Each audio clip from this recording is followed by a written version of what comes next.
The Abbasid Caliphate has crumbled. The vast Islamic empire that once stretched from India to Spain has now been fragmented. Spain is beyond Abbasid control. Egypt is taken over by the Fatimid dynasty, and the northern frontiers are under Seljuk control. Even part of the Levant and the Holy Land are now lost to the Christian Crusader forces. The unification of all the Muslims under one banner is now a dream long gone. But still today, we talk about this era with great interest as one of the most important turns of events in history. The influence of this era still shapes the idea of chivalry and glory in popular culture. Films are made, books are written, comics and games are created. From children to adults, people still reminisce about those days. Even after almost 800 years, the legends of this era influence the geopolitics of the Middle East. And all these are mostly because of the work of one single man, Saladin the Righteous. He was the last great sultan of the Abbasid Caliphate.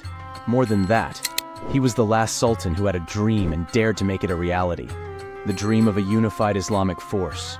The dream of reinstating the legacy and honor of the Caliphate. The dream of a free Jerusalem, free from the Crusaders. Yet Saladin did not have one swift victory after another like any other great conqueror.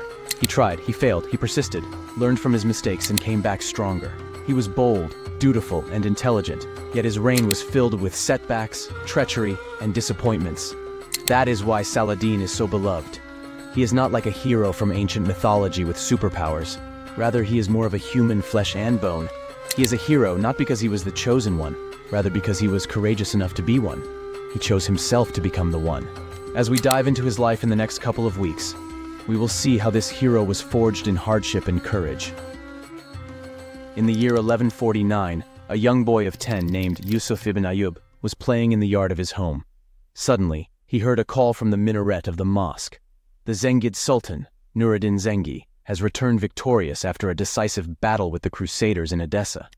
Edessa is now part of the Islamic Zengid dynasty. Hearing this news, people flood the streets in a victory procession. The bravery and praise of Nuruddin are on everyone's tongue. Young Yusuf joins the rally as well. This event will have an everlasting effect on his young mind. Fighting the Crusaders and bringing back the lost glory of the Muslims will set the course of his life. Young Yusuf will grow up one day to be recognized as Saladin.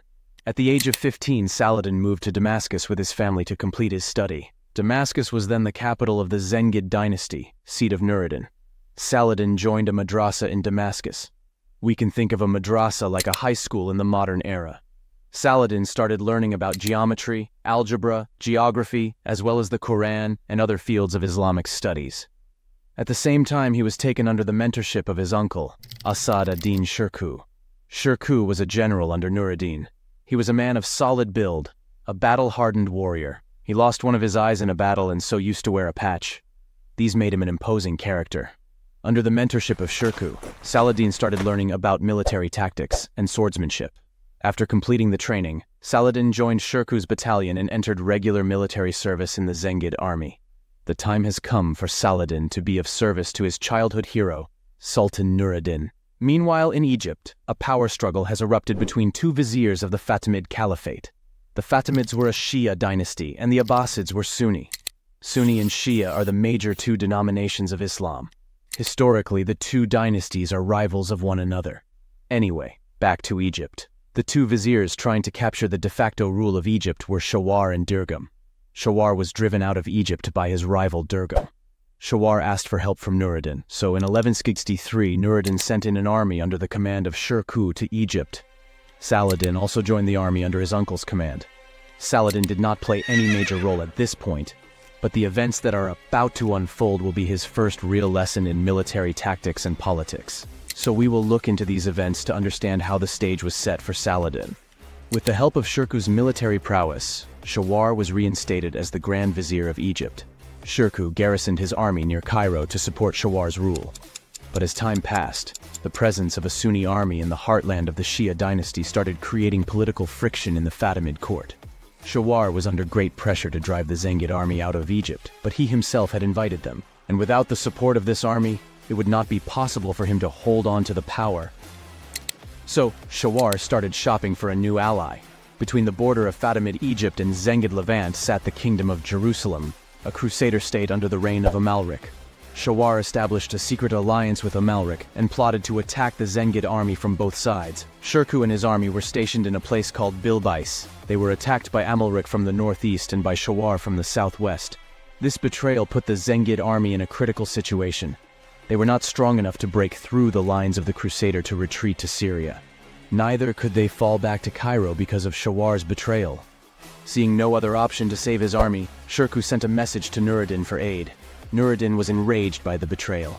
He had sent his army in good faith to help his ally in Egypt, but that same ally had now plotted to destroy his army with the help of Crusaders. How dare Shawar betray Nuruddin's trust? Yet Nuruddin was a clever ruler. He did not act in haste. His main goal now was to save one of his most prominent generals and his force. He couldn't let his army be destroyed by the Crusaders. If that meant not taking revenge for Shawar's betrayal now, so be it. There will be a time later to set the balance straight. Nuruddin could not send reinforcements to Egypt for Shirkuh's aid, as that would take a long time, and he was afraid that Shirkuh would not be able to hold off the enemy for long. So he devised a plan to deter Amalric's campaign in Egypt. Nuruddin assembled a strike force and attacked the country of Tripoli. Not related to the current Libyan capital, the country of Tripoli was another Crusader state and an ally of Amalric. So when Nuruddin attacked Tripoli, Amalric had to stop his advancement in Egypt and sent part of his troops back to defend Tripoli. This gave Shirkuh a window to move his forces back to Syria and save his army, and he took that opportunity.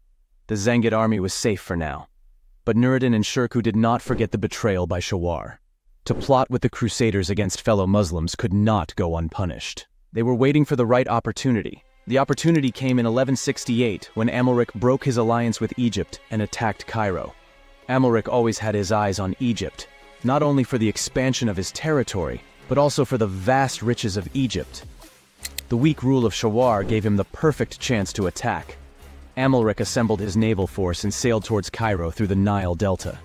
Egypt was too weak to defend itself under Shawar's rule, so the Fatimid Caliph, Al-Adid, begged Nuruddin to come and rescue Egypt. This was the moment that Nuruddin was waiting for. All these years of waiting in patience for the sweet taste of revenge had finally paid off. If they enter Egypt now as a liberating force, they would have the support of the people of Egypt to depose Shawar. And as a bonus, they will also be able to defeat the Crusaders in yet another battle. So, the Zengids under the command of Shirkuh marched into Egypt. Saladin joined the expedition as well, this time as the commander of a battalion of the army. The Zengids and the Crusaders came face to face at a place called Al-Babain, west of Giza, near the desert border of the Nile. The Zengids chose this location intentionally for a strategic advantage which will become obvious later during the battle.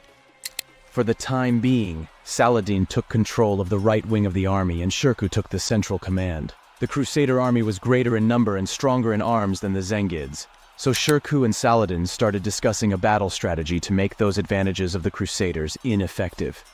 They came up with a clever plan. Saladin would impersonate the central commander of the army and pretend his soldiers were the central contingent. Shirkuh did not station all of his troops in the battlefield and hid part of them behind the dunes in the desert. As the Crusaders did not realize the plan, they charged with full might toward the Zengid central force. This was the moment Saladin had been preparing for all of his military life. If he couldn't defeat the enemy with sheer strength, he would do it through strategy. As planned, Saladin staged a feigned retreat. He commanded his army to fall back into the desert. The Crusaders chased Saladin and fell right into his trap. The heavy cavalry of the Crusaders lost their advantage in the steep and sandy terrain. They could not move quickly, whereas the lighter Zengid cavalry could move much faster on the same terrain. So, the early advantage of the Crusaders was lost. Their lines broke down, and the battle was fragmented into smaller skirmishes rather than a concentrated central attack. Shirkuh was waiting for that exact moment. He took his reserve force and returned to the offensive, and at the same time, Saladin turned back with his force and launched a counterattack from the other side. Stuck between the dual offenses, the Crusader army was completely crushed. This was the first sign of Saladin's military genius, his first taste of victory against the Crusaders. From now on, Saladin is no more a bystander. He now has an active role to play. The young boy inspired by the tales of defeating the Crusaders is now capable of defeating the Crusaders on his own.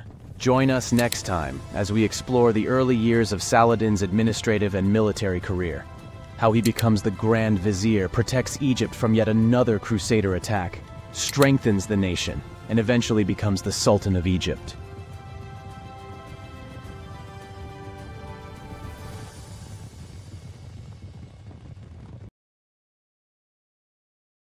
In the main streets of Cairo, people are gathered on both sides to celebrate the victory of the Muslims against the Crusaders. The victorious Zengid army is marching toward the royal palace of the Fatimid Caliph. People are screaming with joy and showering the soldiers with flowers. At the head of the marching army is General Shirkuh, and just behind him rides Saladin, the young hero, head held high with pride and honor. But little does he know what is about to unfold in the coming months. Once Shirkuh and his commanders reached the Fatimid court, the Caliph Al-Adid greeted them with great joy and generosity. He offered Shirkuh the role of the Grand Vizier of Egypt. Shirkuh took this offer without hesitation, but he has not forgotten about the betrayal of Shawar, and he knew perfectly well that if he lets Shawar free, he will plot to strike back again. So Shirkuh's first command was to arrest Shawar and execute him. It was also a warning to everyone. Anyone who dares to side with the Crusaders will only meet one end: death. Shirkuh was a man who enjoyed food and frequently arranged lavish feasts for his guests. On one such occasion, after feasting on a large meal, Shirkuh fell ill. The illness soon proved to be fatal. Shirkuh died only 2 months after he became the vizier. Saladin lost his beloved uncle and trusted mentor. Now he had to stand on his own without Shirkuh's support and guidance. As Saladin mourned the death of his uncle Shirkuh, the leaders or emirs of different factions and military groups from both the Fatimid side and Zengid side started arguing about who would be the next vizier of Egypt. The Fatimids wanted a weak vizier, so that he could not gather much political influence. Electing a strong Sunni vizier wouldn't show particular strength of the Shia Caliphate, whereas the Zengids pushed for a strong leader as the vizier, so that they can have a solid influence on the Fatimid Caliphate and its inner politics. The arguments went on for days. Then one day, a messenger arrived at the court. He brought a letter from Nuruddin. In that letter, Nuruddin recommended Saladin as Shirkuh's successor and requested Caliph Al-Adid to appoint Saladin as the vizier. After all, Saladin's family had been of great service for many years to both Nuruddin and Al-Adid. The Fatimid emirs supported this nomination as they thought Saladin was young and inexperienced. They thought he would easily fail in the role of vizier. On the other hand, the Zengid emirs saw Saladin's leadership on the battlefield and believed they could put trust in his abilities. So they agreed to the proposal as well. As a result, Saladin became the de facto ruler of Egypt, the Grand Vizier of the Fatimid Caliphate at the age of 30, in early 1169. Saladin had never had such power and independence before. But he was still in a tug-of-war between the Fatimid Caliphate and the Abbasid Caliphate through Nuruddin.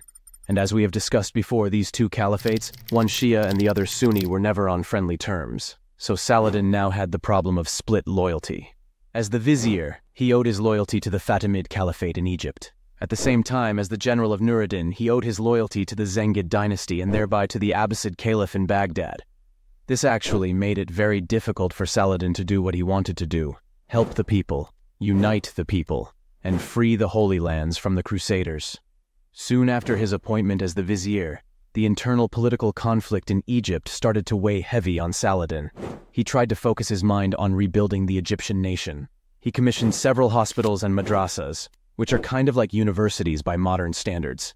He started investing in improving infrastructure and defense of major Egyptian cities. One evening, Saladin was busy in his study, thinking about his plan for the nation, when there was a sudden knock on the door, followed by several loud knocks. Saladin ordered the person to come in. It was Ali ibn Safyan, the chief of his bodyguards. He brought grave news. Some emirs of Egypt had decided to stage a revolt and assassinate Saladin in the dark of the night. Saladin suspected that he would not have the full support of the emirs of Egypt, who did not like a Sunni vizier under the Shia Fatimid Caliphate. But he never expected that they would plot to kill him. Saladin was saddened. He had just started a few months ago. What had he done to deserve such treachery? But he had to control his emotions.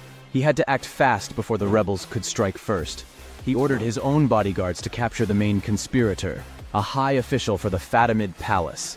He was immediately arrested and executed, yet it was not sufficient to completely stop the rebellion. The following day, several other Fatimid emirs, with almost 50,000 soldiers, started a revolt in different parts of Egypt.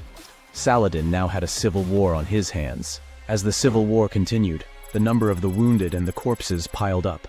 After several months of fighting, the rebel emirs started to fall one after another. It took Saladin almost 6 months to completely quell the uprising. No mercy was shown to the rebel leaders. They either fell in the battle or were executed.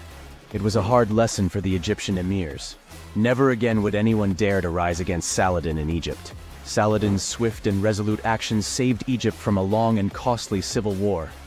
And he learned his lesson well. He started to rebuild his court, appointed trustworthy family members and friends in important roles of state. Besides this, he also started appointing people based on their skills and merits, and not because of their lineage and influence. This way, Saladin gradually created a strong and trusted inner council of his own. This solidified Saladin's political position in the Fatimid court. Now he could again focus on rebuilding the nation. Hardly 3 months had passed in peace, then disaster struck again. Towards the end of 1169, the Crusader states of the Byzantine Empire joined forces and sent a massive naval fleet to invade Egypt. They were approaching fast to attack an Egyptian port city, Damietta. Saladin had actually been working to strengthen the fortification of different parts of Egypt since he came to power, expecting an attack from the Crusaders, but he did not expect the attack to come from the Mediterranean Sea. He thought the Crusaders would invade on land through the Sinai Peninsula, as they had done before, so Saladin's main defense force was stationed much further south than Damietta. This meant it would take some time to send reinforcements to the port city, so he had to find a way to delay the invasion. He sent a messenger to the governor of Damietta, asking him to block the entrance from the sea so that the naval fleets could not come inside the defensive line. He wrote to them that the reinforcements were already on their way. Simultaneously, he commanded his army to march towards Damietta. Upon receiving news from Saladin, the defenders in Damietta strengthened the city defense and raised an iron chain across the city's branch of the Nile. This prevented the Crusader ships from entering the harbor from the sea and launching the attack. The Crusaders decided to blockade the city from the sea. This is exactly what Saladin anticipated. He could now send supplies easily to the city through the Nile, and reinforcements could reach the city from the southern side without confronting the enemy. The Crusaders realized they could not take the city as easily as they had thought. They began regular siege tactics and started deploying siege weapons to attack the city defense. They built catapults, siege towers, and ballistae. But the defenders of Damietta were able to defend one wave of Crusader attack after another. This was possible as they were getting regular supplies of food, arms, and men. From time to time, the defenders even went offensive to put pressure on the Crusader front lines. On one occasion, they even sent a fire ship down the river into the Byzantine fleet. As soon as it reached the fleet, the explosives stored inside the fire ship detonated, causing a huge explosion. 6 Byzantine warships were completely destroyed and several others were damaged beyond repair. On several occasions, the defenders also rallied out of the city walls, attacking the siege lines and destroying the siege engines that were pounding on the city walls. After several weeks of failed attempts to capture Damietta, the Crusaders started to run out of food and other supplies. Their plan to launch a swift and surprise attack on Egypt had utterly failed. There would be no way now to continue the invasion without suffering huge casualties. The war would drain their treasury dry, and the riches that they planned to plunder from Egypt were now out of reach. So after almost 2 months of laying siege on Damietta, the Crusaders decided to withdraw and leave Egypt. Although the battles at the siege of Damietta were not as intense as the other invasions by the Crusaders, the failure of the combined Byzantine and Crusader forces to take a single Egyptian port city was actually a heavy blow to the morale of the Crusaders. This victory proved Saladin's capable leadership. It would be another 5 years before Egypt faced another external threat. Saladin now had the resources and support in Egypt to continue on his master plan. Join us next time as we explore further consolidation of Saladin's power in Egypt and his struggle to unite the Muslim nations under one banner against the Crusaders. Stay tuned. 2 years since the Crusaders had to retreat from Damietta. It has been a peaceful time, and Saladin has used the time to strengthen Egypt. The economy improved, the army became bigger and stronger, and the defenses of major Egyptian cities were rebuilt. Saladin even went on the offensive against the Crusaders by sending troops to attack the border regions. Everything was going according to plan. But suddenly, the Fatimid Caliph in Cairo fell gravely ill. As he had no designated successor, Egypt was up for grabs after 2 centuries of Fatimid rule. Seismic changes were about to take place. Quick action was necessary to prevent the power vacuum in Cairo from undoing all the work of Saladin so far. Moreover, Saladin was under immense political pressure from Nuruddin and the Caliph in Baghdad to establish Sunni dominance in Egypt, and Saladin was the second most powerful person in the country. Who was better suited to become the new king of Egypt? Upon the death of the last Fatimid Caliph, Al-Adid, Saladin had now the opportunity to establish his own dynasty. Thus begins the Ayyubid dynasty. This was uncharted territory for Saladin. He'd always had big plans, but until now he did not have the complete independence and the unmatched power to work on them. Egypt belongs to Saladin now, and he has total control of every aspect of it. And so begins Saladin's great leap forward. Immediately after sitting on the throne, he proclaimed the Caliph in Baghdad as Caliph, and Egypt became part of the Abbasid Caliphate. Saladin would be a semi-independent ruler, with the title Sultan of Egypt. Saladin was still theoretically under Nuruddin's command, and he did not want to damage that relationship. So Saladin arranged for a handsome annual tribute for Nuruddin, making sure that he had no opponent from the Muslim side to challenge his power in Egypt. Once the external support was ensured, Saladin focused on his own dynastic ambitions.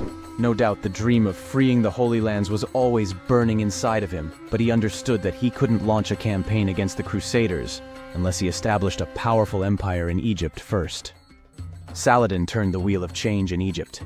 His council revised the tax codes, ensuring further revenue of the state, redistributed the lands, ensuring loyalty at local leadership levels, replaced the corrupted provincial officers with skilled officers, ensuring effective administration of the state, and less chance of conspiracy against the Ayyubids. Saladin showed everyone that when it comes to being a sultan, he had his own way of doing things. Syria under Nuruddin and Egypt under Saladin provided a perfect opportunity to attack the Crusader state, Kingdom of Jerusalem, from two different sides. A plan was drawn out. Both Nuruddin and Saladin started marching from their own capitals. But halfway to the battleground, Saladin returned to Cairo. Nuruddin found himself alone on the battlefield. He continued on with the assault, but ultimately the campaign was not successful. Until today, we do not know for sure why Saladin turned back. He wrote to Nuruddin about the possibility of a rebellion in Cairo in his absence, which many scholars argue was not a good enough reason. But what we know for sure is that this event caused a divide in the trust between Nuruddin and Saladin. And over time, this divide would only grow bigger. Although disappointed, Nuruddin was content with Saladin for the time being.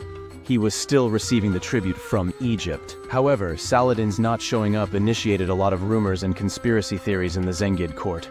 In general, it was seen by the Zengid emirs as Saladin's defiance of Nuruddin's command.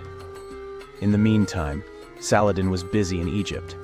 The steps he initially took after coming to power started bearing fruits. His army fought skirmishes in the southern and western boundaries of Egypt, launched a campaign against Yemen, and established a strong naval presence along the Red Sea coasts, thereby extending Saladin's control to Sudan, Mecca, Medina, and Yemen. Both his treasury and his political influence were enriched by these missions. Saladin won the heart and trust of the Egyptians, and people were ready to support his cause. But the more Saladin grew in power, the more mistrust and friction occurred between the Ayyubids and the Zengids. Eventually, the Zengid emirs were able to convince Nuruddin that his once deputy had now become too powerful and needed to be removed. In 1174, Nuruddin started preparing his army to invade Egypt, and Saladin began preparations to defend it. But during the preparation, Nuruddin suddenly fell ill and passed away after only a few days. Nuruddin's successor was his son Salih, only 11 years old. The news of Nuruddin's death reached Saladin. Undoubtedly, the death of his childhood hero and mentor had a massive impact on his state of mind. Although they were not on very friendly terms at the time of his death, Saladin always had great respect for Nuruddin, for his effort to unite the Muslims of Syria against the Crusaders. Yet Saladin was relieved to some extent, knowing that the civil war between Syria and Egypt would now be avoided. That night, Saladin went to the balcony of his quarters. As he looked towards the horizon beyond the vast expanse of his capital city, all the mixed feelings and thoughts regarding Nuruddin's death unfolded in his mind. Not only did this impact his personal feelings, but the news also had political implications. Nuruddin's death changed the entire geopolitical dynamics of the region. Surely the young son of Nuruddin won't be able to exercise the same power his father did. The power vacuum will create infighting among the Zengids. What actions should Saladin take now? To drive the Crusaders out of the Holy Lands, the existence of a strong Syria is essential. Without strong fronts in both Egypt and Syria, the ultimate victory against the Crusaders cannot be guaranteed. And without Nuruddin, Syria does not have that strength any longer. Should Saladin launch a campaign against the Crusaders on his own? But if Syria goes into the wrong hands, then the Crusaders could form a new alliance and outmatch Saladin's force. Should he then annex Syria first to prevent that? He could. But the values and Islamic teachings that he grew up with prevented him from doing so. He can't wage war against the family of his benefactor without any provocation. That would be hypocritical for him, making him unsuitable to lead the armies in the Holy Lands according to his own standards of belief. Certainly, Saladin was an ambitious man, but his ambition was not more important to him than his principles. He knew in his heart that if he wished to be successful in freeing the Holy Lands from the Crusaders, he had to do it in an honorable way. No political backstabbing and betrayal should be allowed to tarnish his lifelong goal. As the dawn broke and the call for prayer was announced from the minarets of the Grand Mosque of Cairo, Saladin could finally make up his mind. He decided to wait and not get involved in the political turmoil of Syria for the time being. His lifelong mission for the Holy Lands was put on pause. A few days later, a messenger reached Damascus with a letter from Saladin to Salih. The Sultan of Egypt had promised full support to the young prince and would always come to his aid whenever it was needed. As Saladin's letter reached Damascus, another message reached Saladin's court in Cairo. Egypt was under attack. A naval fleet of the Crusaders and the Sicilians laid siege on Alexandria, one of the most important cities in Egypt. The attackers had almost 200 warships, 40 transport ships, and more than 1,000 knights. It was a formidable assault, but this time Saladin was much more prepared than previous occasions. Soldiers and supplies were quickly sent to Alexandria to reinforce the defenders. The initial blow was heavy on the Muslims. All the warships and commercial vessels of the Muslims at the port of Alexandria were destroyed by the Sicilian invaders. But as the reinforcements reached the city, the defenders' morale was boosted. On the second day of the battle, when the invaders brought their siege towers near the wall of Alexandria, the Muslim defenders burst out of the gates in a surprise attack and did their best to hit the enemy's morale. They burnt down the siege towers, ravaged the enemy camps, and took away large amounts of weaponry and treasure. This was a serious blow to the invaders. As the siege dragged on for days, the invaders started to lose strength. They needed reinforcements, but the promised reinforcements never arrived from the Crusader states. That was because King Amalric died suddenly of dysentery in Jerusalem. His kingdom was passed on to his 13-year-old son Baldwin IV, who was suffering from leprosy. This sudden death of Amalric prevented the Crusaders from sending the promised supplies to the battlefield. Ever the diplomat, Saladin quickly initiated a truce between him and the new Crusader king, leaving the Sicilians alone to fight in the battle. Simultaneously, Saladin started marching towards Alexandria with a huge army. The Sicilians had to accept defeat. What could have been the biggest threat to Saladin's reign actually brought yet another victory through his military and diplomatic prowess. But not all the news was good. Back in Syria, the young prince Salih became a pawn in the fighting among the top Zengid leaders. The prince was in Aleppo, and the emir of Aleppo, Gumushtegin, wanted to use his guardianship over the prince to establish his own political influence in Syria and kill the other emirs in the region, starting with Damascus. A political rival of the emir of Aleppo was Saif al-Din, the emir of Mosul, but he refused to come to the aid of Damascus when requested. So seeing no other way, the emir of Damascus had to ask for support from Saladin. This request gave Saladin the legitimacy to get involved in the power struggle in Syria. Saladin had to act quickly. There was no time to assemble a large army and spend several weeks marching towards Syria. He took 700 of his best horsemen and rushed towards Damascus. To save time, he even went through Crusader territories, Kerak and Shubak. Although a very risky maneuver, it proved fruitful. Saladin traveled so quickly through enemy territory that the Crusaders could not do anything about it. In the end, Saladin reached Damascus even before Gumushtegin's army started marching towards the city. This was a brilliant move by Saladin, as Damascus now came under his control without any serious resistance. It saved plenty of time, resources, and bloodshed. The people of Damascus welcomed Saladin with open arms as their protector. After establishing his base in Damascus over the next few days and gathering more local force, Saladin quickly moved towards Aleppo, laid siege on the city, and demanded the guardianship of the prince, Salih. But one dark night during the siege of Aleppo, while Saladin was discussing plans with his emirs in a private tent, someone rushed into the tent from the darkness. He was dressed in black and had a bare knife in his hand. He jumped onto Saladin in an attempt to stab him with the knife. This was Saladin's first encounter with the secret cult called the Assassins. We will discuss more about them in future videos. So far, we have seen Saladin's rise in power and winning one victory after another. As we further explore the events of his life, we will see a new chapter unfold. A chapter full of struggles, stalemates, and challenges. A period in which Saladin spends most of his time and effort fighting his fellow Muslims rather than the Crusaders.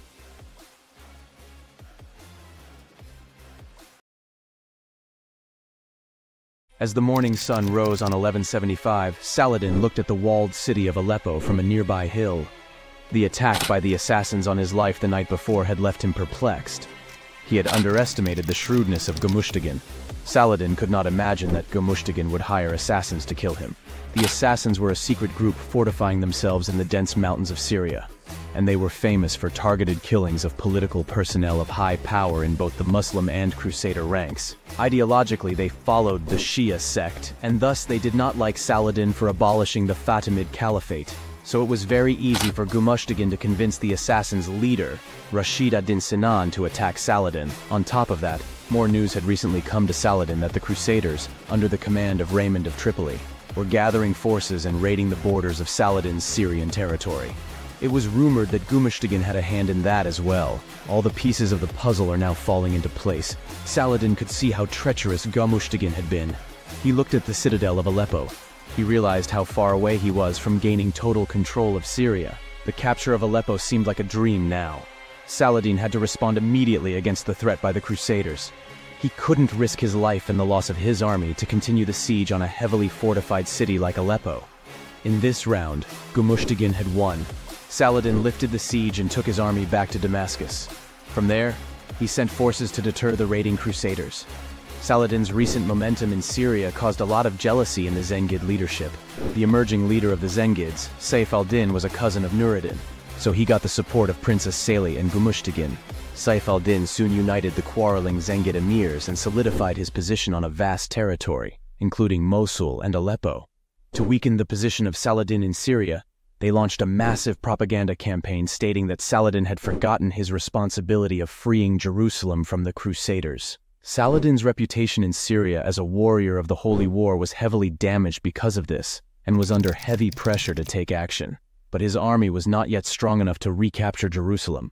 So he devised another plan. Saladin strengthened his forces in the cities of Homs and Hama in Syria, and from there he could launch skirmishes in the border territories of the Crusader states. These skirmishes were quite successful, and in many cases, drove Crusaders to withdraw. These victories worked as a checkmate for Saladin against the Zengid propaganda. Saladin's popularity soared among the Syrians as never before. In the following weeks, the political and territorial conflict between the Zengids and the Ayyubids became so intensified that there was no way to avoid war.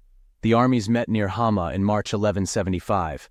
Saladin was vastly outnumbered and had no intention of fighting his fellow Muslims. So Saladin proposed handing over Homs and Hama to the Zengids and in return asked acknowledgement as a ruler of Damascus on behalf of Prince As-Salih. But the Zengids, led by Saif al-Din, were unmoved. Their reply was, "Surrender all lands in Syria and return to Egypt." The negotiation failed and the confrontation was unavoidable. Saladin's military skills and experiences had been greatly boosted by his recent military campaigns. This was reflected in how he arranged his forces to face the stronger opponent. He placed his army at the horns of Hama, hills by the gorge of Orontes River. As soon as the Zengids attacked, they found themselves fighting the battle uphill and pinned by the river at one side. The Zengids' numerical advantage was nullified. Saladin launched a strong counterattack with his most veteran soldiers, immediately collapsing one wing of the Zengid army. Another wing followed shortly thereafter. The Zengids were surrounded from three sides and were thrashed. Another victory for Saladin. Through tactics and determination, Saladin would now be able to force the Zengids into a truce. The Zengids conceded that Saladin should keep his territories in Syria, but the prince would still be in Aleppo under Saif al-Din's guardianship.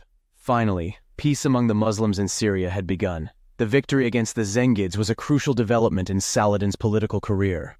After the victory, Saladin was acknowledged by the Abbasid Caliphate in Baghdad as Sultan of Egypt and Syria.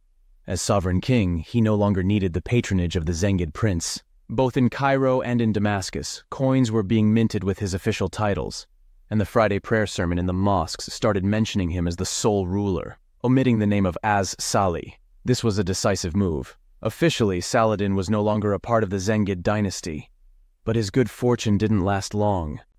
During the summer of 1175, a bad drought made the continuation of fighting with the Crusaders an impossibility.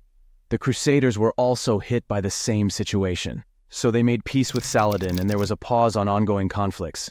Saladin could take a break from military campaigns and focus on the administrations of his vast empire that included Egypt, Yemen, Hejaz, consisting of Mecca and Medina and Syria. Hardly a year had passed. Political turmoil returned in Syria. Saif al-Din started looking for trouble in order to fight Saladin and to gain his territories. So Saladin gathered his forces and marched northwards from Damascus towards Aleppo. On the way, in a place called Tel al-Sultan, he encountered the army of Saif al-Din. Saladin's army was exhausted by their march, but the general lack of leadership and military skills among the Zengid leaders caused a delay in initiating the fight. This gave the Ayyubid army an unexpected opportunity to rest and regain their strength. When the fighting finally began the following day, battle-hardened Saladin took full advantage of the incompetence of the Zengid leaders. As soon as the wings of both armies met one another, Saladin charged forward at the center. The Zengid soldiers became panicked by this surprising maneuver and failed to keep their formation. The Zengids were decimated and Saif al-Din narrowly escaped. The whole Zengid war camp, including horses, armors, arms, and baggage trains, were captured by the Ayyubids. All the captured riches were distributed among the soldiers. Saladin kept nothing for himself, a custom that Saladin followed in every battle of his life. Saif al-Din fled to Aleppo. After the battle, Saladin moved north, capturing more towns in northern Syria from the Zengid command. Eventually he reached the Aleppo region and laid siege to the castle of Azaz, a formidable and strategically important site. One night during the siege, Saladin was having a discussion with his emirs inside his tent. A man dressed in black suddenly entered the tent and stabbed Saladin in the head with a knife. Fortunately, Saladin had been wearing a chainmail hood under his turban, and the first blow slipped and only cut his cheek. Saladin grabbed the man's knife hand and started to twist. The assassin tried to strike again at Saladin's neck. The strength and resistance of Saladin were enough to stop the assassin from landing a lethal blow. Still, the attacker's knife was able to cut through the leather armor on Saladin's shoulder and inflicted a wound. By this time, the emirs in the tent had fully realized what was going on and came forward to rescue their sultan. The assassin was struck down by them. While all of this was going on, a second and third assassin rushed into the tent and started attacking the emirs. But the chaos and the screaming had alerted the guards. They came running and killed the assassins. Saladin's wounds were not severe, but he was profoundly shaken. He realized how serious of a threat the assassins had become. He immediately took precautions and raised guards around the camp to prevent any intruders from entering unnoticed. After a month of siege, the castle of Azaz fell. Now Aleppo was completely surrounded. Saladin did not want to launch a full-fledged attack and destroy the city. This would cause a lot of bloodshed on both sides, and Saladin did not think it would be wise to prolong the campaign against his fellow Muslims unnecessarily. So when the Zengids in Aleppo offered a truce and proposed more territorial control to Saladin, he accepted their offer. The whole of northern Syria came under the Ayyubid dynasty, except Aleppo. Now came time to settle scores with the assassins. Saladin launched a campaign into the territories occupied by the assassins. Soon he reached the castle of Masyaf, which belonged to the assassins' leader himself, Rashid ad-Din Sinan. Saladin laid siege to the castle. Day after day, Saladin sent his army to occupy the castle. Every time the assassins resisted fiercely. The siege became long and bloody, but Saladin was relentless, wanting to see the end of it. So the fight continued. Finally, the assassins gave up and offered to make peace. Saladin now had two choices. He could either accept the peace or continue the siege. The castle of Masyaf was a tough defensive site, fortified with walls and towers placed on top of a mountain. Continuing the capture of the castle would mean that Saladin would have to accept great losses and significantly weaken his army. This would give the Crusaders and the Zengids opportunities to make moves against him. After considering these factors, Saladin took the wiser route. He accepted the truce. A treaty was signed. Rashid ad-Din Sinan promised not to attack Saladin ever again and swore his allegiance. Although the assassins were not completely wiped out, Saladin still could neutralize the threat of the assassins. Saladin could turn an enemy into a strength. Finally, the situation in Syria was stable. The Zengids were no longer a threat. The assassins were under control.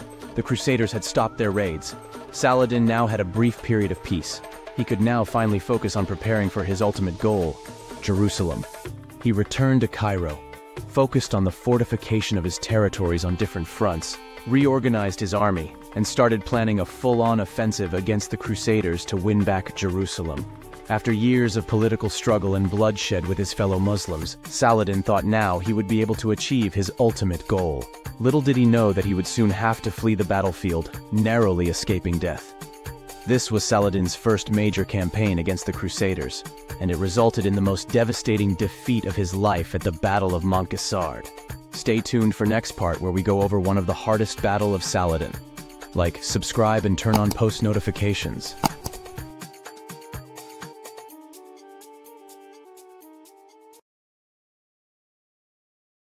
As the sun rose in the desert of the Sinai Peninsula on the 26th of November of 1177, a small group of horsemen were moving at lightning speed towards Cairo. This group of horsemen consisted of Saladin and a handful of his bodyguards. Saladin himself rode in the middle of the group, his mind clouded with fury and embarrassment.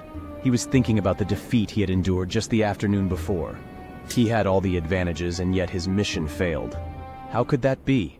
How could he lose to the Crusaders? To understand Saladin's defeat at the Battle of Montgisard, we have to look a few weeks beforehand. When Saladin launched his campaign in early November of 1177, he had 18,000 soldiers plus 8,000 elite Mamluks. The Mamluks were highly trained, most skilled, and were the most enduring units of Saladin's army. They can be compared to the knights in European armies of the 12th century. Saladin's army was strong enough to face any army that the Crusader states could muster. Upon entering the Crusader territory, his army started raiding with the aim to cut the food supply to different Crusader strongholds. Saladin quickly passed the Crusader fortresses at Dharam and Gaza. He left a small garrison at each of these fortresses but did not engage in battle. Soon the army reached Ascalon, a heavily fortified and strategically important Crusader city. Here Saladin camped his main forces and sent some troops around to raid even deeper into the Crusader heartland to create panic and fear. However, he did not lay siege on the city itself. It's a rare instance when Saladin left enemy strongholds unattacked behind his front line. First, Daruma and Gaza, then later Ascalon. This would prove to be a costly mistake by Saladin in the coming days. Initially, Saladin's soldiers faced little to no resistance in their advancement. Some troops even reached Ramla, less than 30 miles from Jerusalem. It seemed just a matter of time before Saladin would appear at the gates of Jerusalem with his army. This advancement by Saladin's army caused great panic among the Crusaders. King Baldwin IV called for every able man in his kingdom to bear arms and join the battle. Although suffering from leprosy, his health was stable enough for him to ride with his army to the battle. Answering his call, princes from the different crusading states joined his army. Among them was Reynold of Chatillon, Prince of Carac, a name we would see returning frequently in future events. Now back to Baldwin's battle plan. He had to prove to his subjects that he was a capable king who would face the attackers and not simply let his kingdom be taken away. He decided not to wait until Saladin reached Jerusalem, rather to ride out and take the battle to Ascalon. This was a bold decision, considering he only had 7,000 men to face off against Saladin's 26,000-strong army. But he had to reach Ascalon with his army avoiding Saladin's raiding troops. If discovered before reaching Ascalon, he would not be able to defend his army. In an unfortunate turn of events, the scouts sent by Baldwin found that the Muslim troops spread out too thin to create a solid blockade at Ascalon. The groups were so far apart from each other that they would not be able to reassemble without significant delay. Seeing such gaps and lack of discipline, the Crusaders took the opportunity and moved towards Ascalon through the gaps of the Muslim encirclement. Although late, the news reached Saladin before Baldwin's arrival in Ascalon. Yet surprisingly, he decided not to engage this time as well. We cannot know for sure what was going on in Saladin's mind. Perhaps he thought he could pin down Baldwin in Ascalon without spending the strength of his army, and this way making it easier to capture Jerusalem without the king present. But before Saladin could put his plan into action, King Baldwin surprised Saladin. On the afternoon of 25th of November 1177, King Baldwin, with around 375 knights, heavily protected under metal armors and with strong horses, attacked Saladin's central camp near Ascalon. The rest of the army followed and smashed against the Muslim front line. Saladin realized the threat too late. Although he had sent orders to his scattered troops to gather, they could not reorganize quickly enough to put up a resistance. Saladin stepped back and tried to pull his forces on top of a hill called Montgisard, but the powerful charge by the Crusaders did its trick, and Saladin's lines were broken. Saladin tried to rally his troops 2 times to counter the attack, but both attempts failed. The soldiers started to flee. The Crusader knights reached so close to Saladin that there were only a few elite Mamluk guards to protect the Sultan. By Saladin's own description of the events, a Templar knight came so close to him that he tried to hit Saladin on the chest with a lance. Luckily, 3 of Saladin's bodyguards were close enough and could come to aid before the Sultan was injured. Saladin had to retreat. The whole Muslim camp, even Saladin's personal tent, was lost. Although Saladin could retreat safely, his army could not. Only a part of his force fought at Montgisard and were thrashed by the Crusaders.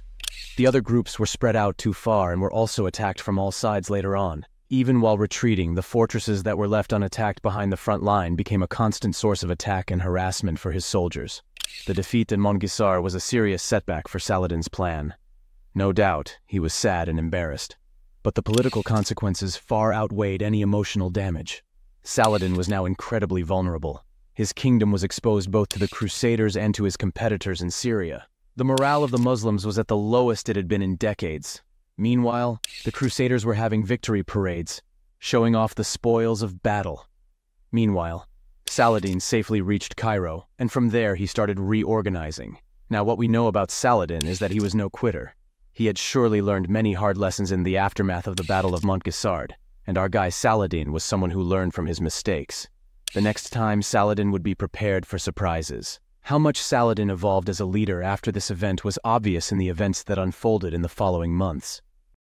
The Crusaders boosted in morale with their victory-launched attacks at strategically important cities in Syria, such as Hama and Damascus.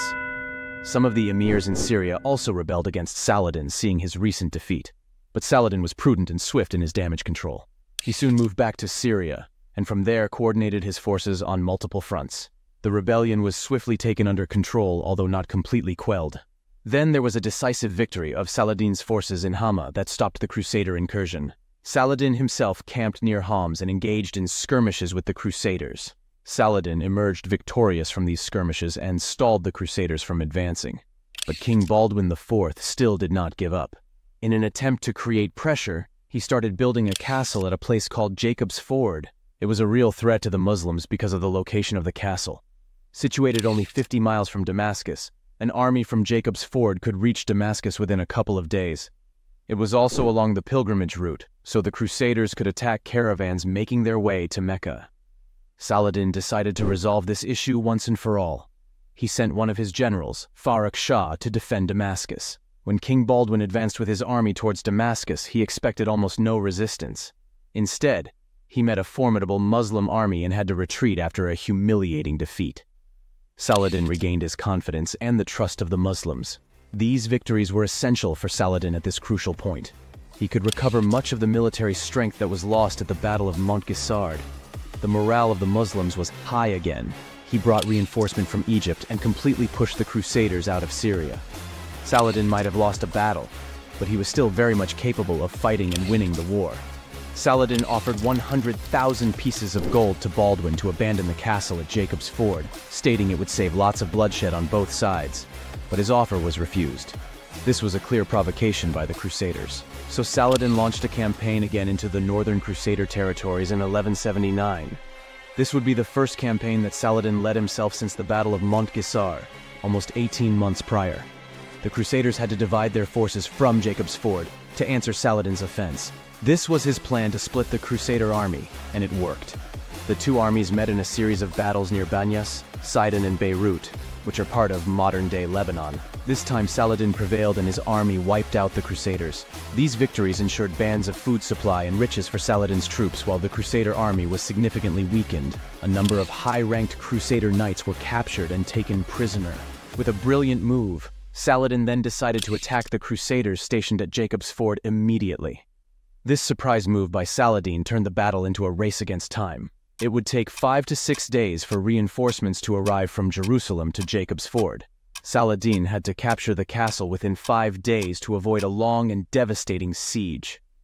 So the Muslims attacked the castle with their full might. Day 1, the outer defensive works were captured by the Muslims, but the 4-meter-thick main wall of the castle still held them back. Day 2, the wall was bombarded with siege weapons for hours. The wall still stood high. In a desperate attempt, the Muslims tried to overrun the wall with ladders, but they failed. Saladin became even more desperate. He commanded his men to start digging a tunnel to go underneath the wall. The idea was to put explosives underneath the wall and blow the whole thing up from underground. Day 3. The attack continued, but the wall stood strong. Meanwhile, the digging of the tunnel continued. Day 4. The tunnel was finally done. The order was given to set the explosives. The Muslims waited in anticipation for the explosion and the subsequent collapse of the wall. But that moment never came. The wall stood firm, meaning the tunnel did not reach close enough underneath the wall. Day 5. The Crusader reinforcement was only a day away. It was now or never. In a desperate attempt, the Muslims ran with buckets of water to put out the fire in the tunnel and dig further underground. The tunnel continued. But will it be finished in time? Day 6. As the sun peeked out across the horizon, Muslim soldiers put the explosives at the end of the newly dug tunnel and started the fire. Only a few hours were left before the Crusader reinforcement would arrive. Suddenly there was a cracking sound and then came a huge explosion.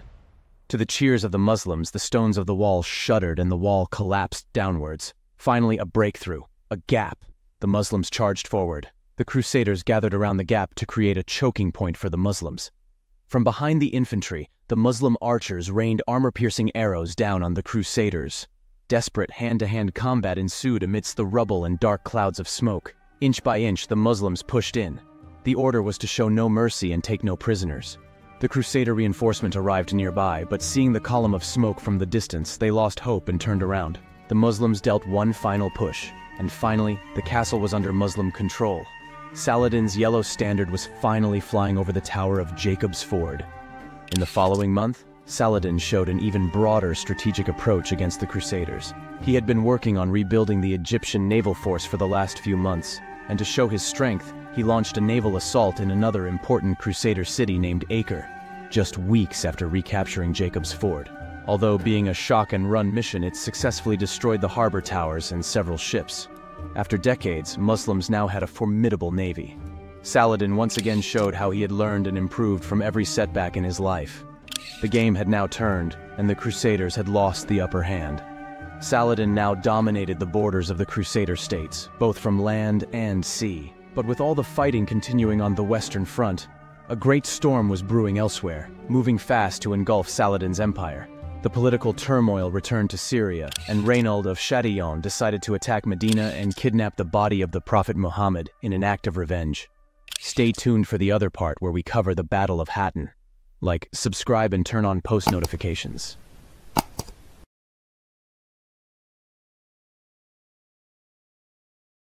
In a desperate attempt to deliver a serious blow to Saladin's reign, Reynald of Chatillon devised a devilish plan to snatch the body of the Prophet Muhammad from his tomb in Medina. But before we go more in depth into the details of this event, let's discuss what has happened so far. December 1181. It has been 2 years since the Battle of Jacob's Ford. Saladin's series of victories forced the Crusaders to offer peace. Since then, it has been a period of relative calm. Respecting the truce, Saladin did not make a move against the Crusaders. He used his time to focus on the administration of his vast territories and gathering strength for his future expeditions. He founded many hospitals, madrasas, and agricultural infrastructures. Egypt was booming in wealth. Fortifications along the Egyptian borders had been upgraded. The naval fleet was also strengthened and guarded the coastlines day and night. The advantage of increasing security was twofold: preventing future raids by the Crusaders in Egypt, as well as providing a secure fallback position for the Muslim army if they were forced to retreat in future battles. However, Syria could not be made as secure as Egypt, as Saladin had to depend on a network of uneasy and complicated treaties and alliances to maintain his power in Syria. Saladin had to ensure that he had complete and absolute control in Syria before he attempted to take Jerusalem again.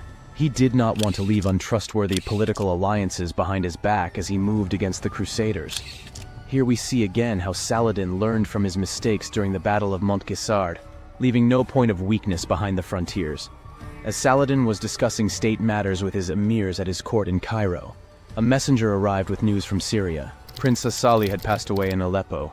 The de facto Zengid leader, Saif al-Din, also passed away several months ago. This vacuum in leadership created squabbles within the Zengid clan. This was high time for Saladin to increase his influence in Syria. On May 7, 1182, Saladin left Cairo with an army of 8,500 soldiers after a grand ceremony. This was the last time Saladin was on Egyptian land, the springboard from which he launched his political career and emerged as a figure of power. Saladin would go on to live more than a decade after this. and he would continue to rely on the resources of Egypt for his actions in the future. This proved how well he managed the administration of Egypt. But now, his ultimate goals and priorities lay in Syria and in the Holy Lands. As soon as Saladin reached Syria, news came of a raid conducted by Reynald of Chatillon on the borders. So in July 1182, Saladin sent troops to punish Reynald. The two armies met near the Sea of Galilee, also known as Lake Tiberias. The Crusader force of around 700 men was decimated by a larger Muslim force. The heat was so strong that many men died of heat stroke. This was the first of 3 battles in the area over the next 6 years between the Muslims and the Crusaders, giving Saladin plenty of opportunities to learn about the local landscape and the weaknesses in the battle strategy of the Crusaders. Meanwhile, Saladin continued with his mission towards Aleppo. As he moved on, many emirs previously supportive of the Zengid dynasty switched their allegiance and came to Saladin's side, realizing Saladin's stronger position. Harran, Edessa, and Raqqa, and many other regions came under Saladin's control, but when Saladin reached Aleppo, he chose not to lay siege to the city, rather moved his army further east towards Mosul. Saladin's army marched through the arid land of Mesopotamia for 400 miles to the heartland of the Zengid dynasty. The new Zengid leader, Imad al-Din, was based in Mosul, but upon reaching Mosul, Saladin realized that it was not possible for him to take Mosul. After a long march, his army was exhausted, and Mosul was heavily defended. The siege would be long and the damage to Saladin's army would be heavy. Saladin had to come up with another plan. In a clever move, he took 2 formidable nearby fortresses named Sinjar and Amid. So Mosul was isolated from the rest of the Zengid lands, and this weakened Imad al-Din's position significantly. Saladin achieved the upper hand, and now he could force Imad al-Din to negotiate for a truce. Imad al-Din had no other option but to accept Saladin's offer. Saladin would return the captured fortresses in exchange for control of Aleppo. On June 20th, Saladin's yellow banners were raised over the citadel of Aleppo as he entered the city. Years of effort to bring Aleppo under command had finally been realized. The second strongest city of Syria after Damascus consolidated Saladin's rule over Syria even further. The Crusaders were now afraid. Saladin had become an even greater threat to them after the capture of Aleppo. The most powerful Crusader state, the Kingdom of Jerusalem, was now completely surrounded by Saladin's territory. After bringing you up to speed with the events, let's discuss what Reynald of Chatillon has done so far. As previously mentioned, in a desperate attempt to deliver a serious blow to Saladin's reign, Reynald of Chatillon devised a devilish plan to snatch the body of the Prophet Muhammad from his tomb in Medina. Our attention goes toward the Red Sea. A ship carrying Muslim pilgrims was heading towards the port of Rabi near Medina. As the captain of the pilgrim ship looked at the horizon, he saw something strange. 6 ships were approaching fast. As they drew near, the flags hoisted on the ships became clearly visible. Crusader banners. Panic ensued. Volleys of arrows came flying onto the pilgrims. They screamed in fear for their lives. Some even jumped out of the ship to save their lives. The Crusaders then boarded the pilgrim ship. No one was left alive on board. Disappearances of such pilgrim ships became frequent. But how could this happen? The Crusaders had no direct access to the Red Sea. But this proved a little obstacle for Reynald's treachery. He ordered his engineers to make small ships and parts. The parts were carried through the Sinai Peninsula on top of camels in secret missions to reach the Red Sea. There, the parts were assembled, and now Crusader ships were in the Red Sea. The arrival of such an unexpected threat wreaked panic in the whole region. As soon as the news reached Cairo, fleets were sent to destroy the Crusader ships. Meanwhile, the Crusaders continued with their mission and disembarked near Rabi. From there, they continued inland towards Medina. The Muslim troops tracked them down and chased them through the desert. Finally, after a fierce fight, the Crusaders surrendered. They were 170 in number. This unprecedented wickedness by the Crusaders in the heart of Islam was arranged to challenge Saladin's position as the hero of the Muslims. Although unsuccessful, it proved how desperate the Crusaders had become to stop Saladin at any cost. Saladin could not let such provocation go without a strong response. He moved his forces to Kerak. Hearing this news, King Baldwin IV, although in a terminal condition, started marching towards Kerak with a huge army. They offered peace to Saladin. Saladin did not want to be trapped outside the castle of Kerak, so he agreed to keep the peace and returned back to Syria. But as time passed by, the raids on the pilgrim caravans continued, and the mastermind behind the threat was none other than Reynald of Chatillon. His fort at Kerak was conveniently located near the caravan route from Syria to Mecca. Saladin sent troops again and again to take the castle, but each time they were thwarted by the arrival of Crusader relief forces from Jerusalem. Although this stalemate continued on the Western Front until 1186, several important events changed the power dynamics. In 1185, King Baldwin IV died and the throne passed to his 7-year-old nephew Baldwin V. This weak position of the Crusaders forced them to continue negotiating peace with Saladin. In the meantime, Saladin had to move his focus away from the western border to the eastern border of his territories. News of military activity near Mosul arrived in Damascus. The army of the Seljuk Turks had made a move to occupy the city. Saladin could not let another power struggle delay his mission, so he marched towards Mosul and placed an encirclement before the Seljuk army arrived. A long negotiation began, and after 5 months of discussion, the Zengid swore obedience under Saladin's rule and promised to supply soldiers and resources to Saladin's mission in the Holy Lands. With that, any remaining Zengid power in Syria vanished, and Saladin had the whole of Greater Mesopotamia under his control. As these events were taking place in Mosul, Baldwin V died in the summer of 1186, and his reign passed down to Guy of Lusignan, the second husband of Baldwin V's mother. As soon as Guy came into power, Reynold of Chatillon broke the truce and attacked a Muslim caravan moving from Cairo to Damascus. Some Western sources say Saladin's sister was in this caravan, adding a deep personal connection to Saladin, but the Muslim sources mention no such information. We can safely say that Saladin's sister was not in the caravan. However, this provocation surely enraged Saladin. Saladin demanded the release of all the prisoners, full compensation for the raid, and an apology from Reynold. But Reynold refused. This broke Saladin's patience. Now having absolute control of all the lands of Greater Egypt, Syria, Arabia, and Yemen, there was nothing holding him back. Saladin summoned all the emirs and all the allies for their support in his mission to retake the Holy Lands from the Crusaders. This time he would not only punish Reynold, but also fulfill his lifelong dream of freeing Jerusalem from the Crusaders. As planned, the Muslim army took their first steps into the Kingdom of Jerusalem in April of 1187. The time for one of the greatest battles has come. Both armies will be met at Hattin. An army of 20,000 emerged from the city, marching away from Jerusalem. Leading the army was Guy of Lusignan. Behind him were 1,200 knights in their shiny armors, several thousand Turcopoles, and several thousand men-at-arms, armed to the teeth. The rest of the procession consisted of infantry. The army marched with the greatest talisman of Christianity, the True Cross. They believed that whenever the True Cross marched with the Christian army, that army would never be defeated in battle. Only a few days later, this entire army would cease to exist at the Battle of Hattin. Rewinding a few weeks to April 1187, the Muslim army had just started to gather at the border of the Kingdom of Jerusalem. The general order for the Christian troops was not to engage the Muslims yet. One evening, as a group of Muslim soldiers were returning to their camp after foraging, the captain saw movements on top of a nearby hill. He tried to figure out what was happening there, but as soon as he saw the banners of the groups, his heart froze.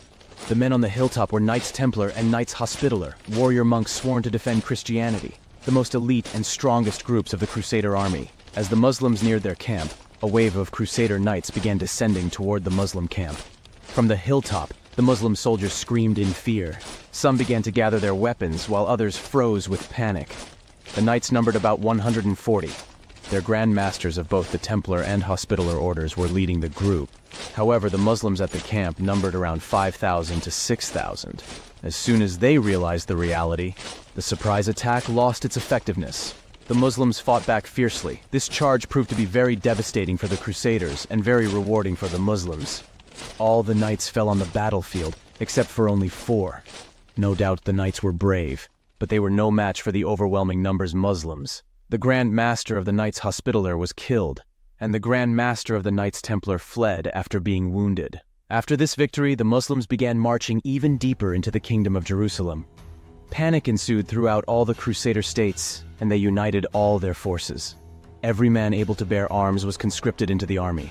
All the princes of the Crusader states, including Reynold of Chatillon, Raymond of Tripoli, and Balian of Ibelin, joined the army. King Guy advanced with all the forces he could muster to meet the Muslims, which we saw at the beginning of this account. On June 1187, the Ayyubid yellow banners covered the whole Jordan River Valley as Saladin marched with 30,000 troops towards the western shore of the Sea of Galilee. The recent victory at Crusade and the campaigns in 1182 and 1183 had made his army familiar with the battle tactics of the Crusaders. In that area, the Christians had camped near the springs of Safaria, around 20 miles from Saladin's current position. Between the two armies was an arid land with no water and food sources. Saladin's plan was to provoke the Crusaders to make the march through the inhospitable terrain. Accordingly, Saladin laid siege to a small town called Tiberias on the western shore of the Sea of Galilee, also known as Lake Tiberias. On July 2nd, Saladin attacked the fortified city of Tiberias, located on the Sea of Galilee, which belonged to one of the leading nobles in the Crusader army. The attack broke through the city's walls and forced the Frankish defenders back into the citadel, where their number included the noble's wife. When the news reached the Frankish camp at Sepphoris, a heated debate followed. Some wanted to march out and relieve the beleaguered defenders at Tiberias. Others replied that it was unsafe to venture out from a secure base, especially since the noblewoman could be ransomed if captured. But the activists won, and the Crusaders headed out on July 3rd. They had marched into a trap. The Galilee is hot and dry in summer and short on sources of fresh water between Sepphoris and Tiberias. Unable to cover the distance in a day, the Franks tried to reach a spring along the route, but the Muslims were able to block them. They continually harassed the Crusader army and even set fire to the dry grass, which bothered the enemy with smoke. By the next morning, July 4th, the Frankish army was dehydrated and disheartened. Muslim archers harassed them. They sought shelter on the high hill known as the Horns of Hattin from the twin peaks of an extinct volcano. One contingent of Christian knights managed to charge through the Muslim line and make its way first to the Sea of Galilee and then home to Tyre. Others charged repeatedly but ineffectively. The Muslims surrounded the enemy and began slaughtering them before they surrendered. It was a complete victory, won at relatively little cost to the victors, who suffered only light casualties. The strategic consequences were enormous. The battle wiped out most of the gains of the Crusaders since they had conquered Jerusalem in 1099. Now, some 50 towns and fortifications under Crusader control yielded to Saladin's men. Then, 3 months after Hattin, the Christians surrendered Jerusalem to Saladin. It was October 2nd, 1187. Later, Crusaders would attempt to retake Jerusalem, but without success. The city would remain under Muslim control, though often with significant Christian and Jewish populations for the next 730 years. Saladin's use of the indirect approach paid off at Hattin. Indeed, it can be considered the height of the military art. It's a reminder to today's strategists that it is possible to win a battle without destroying the places that you seek to conquer, and without suffering enormous casualties in one's own forces.